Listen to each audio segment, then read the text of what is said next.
Sedert die Walmansdal gemeenskap hulle grond in 2007 teruggekry het, blyk dit daar is van hulle vergeet.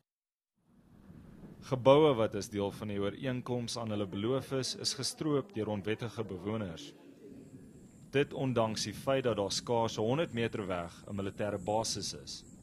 The squatters now are looting this building to build the shacks unlawfully. We allege that some of the soldiers are also part of the problem. That is why now this place cannot be restored. We open cases to the Hammanskraal police station. They do nothing to investigate the matter.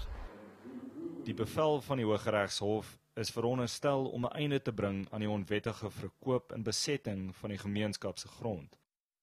Maar vreemdelinge kom koop sogenaamde erwe en bou skuilingsdae. Hulle intimideer die gemeenskap. People have been killed that side, and we are afraid of being killed. And then the people who gave this, the other ones who came here, they stay here. They asked to stay. They stay here in the land, in our land. They don't have anything. They are not the beneficiaries.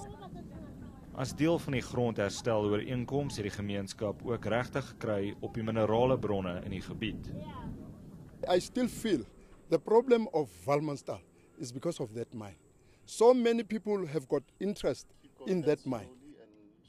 Die Departement van Landelike Ontwikkeling en Grondhervorming het beloof om teen Maandag te reageer. Michael Appel, Nuus, Walmansdal.